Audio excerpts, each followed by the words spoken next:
sujeito.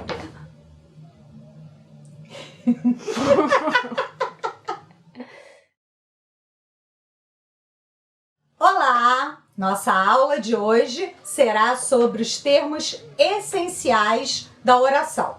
Então, nós vamos partir daquele conceito de oração, ou seja, eu vou procurar o verbo, nunca esqueçam disso.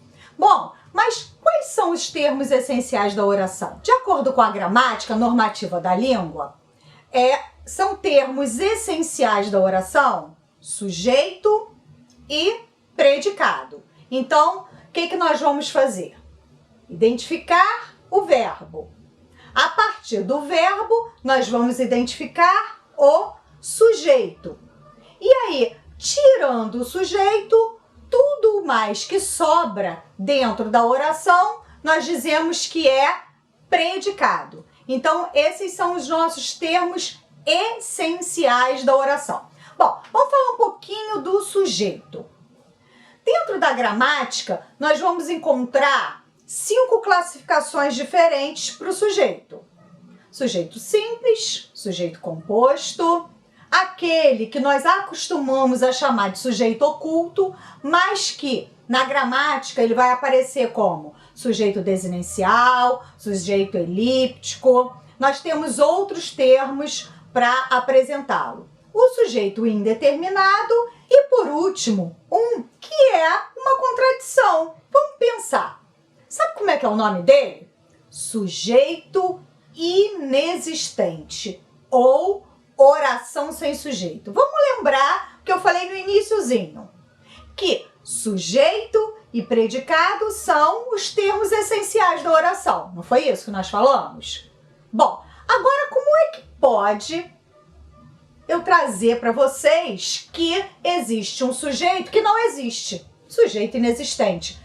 Algumas gramáticas também chamam de oração sem sujeito. Pois é, olha só como a nossa gramática é.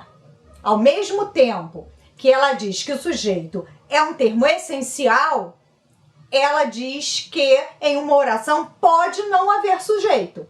Então nós precisamos estar muito atentos. Primeira dica: nunca decore nada. Aprenda, entenda. Por quê? No momento em que você se apropria desse conceito, você é capaz de aplicá-lo.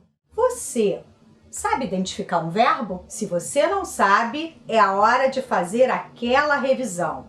Isso é fundamental. Por quê? Porque o primeiro passo para análise sintática é a identificação do verbo. Todas as vezes que eu identificar mais de um verbo, significa que eu tenho que separar as orações e trabalhar com o verbo de cada uma das orações. Quando eu tenho a frase, o noivo comprou as alianças, eu vou identificar o verbo. Quem é o verbo aí? O verbo comprar. Então, eu tenho uma pergunta. Geralmente, para descobrir o sujeito, nós fazemos a pergunta quem? Vamos perguntar a esse verbo. Quem comprou as alianças? Olha ele respondendo, o noivo. Escutaram? Ele respondeu. Então, nós temos aí, o noivo é o sujeito. Quando nós temos, vamos para o segundo exemplo. Ele entrou no carro e saiu em disparada. Verbo entrar, verbo sair. Quem entrou? Ele. Então, ele é o sujeito do verbo entrar. Aí eu vou lá para o segundo verbo, saiu. Quem saiu? Não aparece ninguém aí nesse pedaço. Mas eu já sei porque foi dito antes. Não foi ele?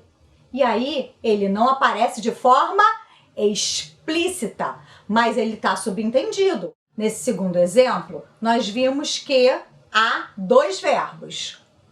Tendo 2 verbos, nós temos 2 orações. O que isso significa? Isso significa que nós temos um período composto.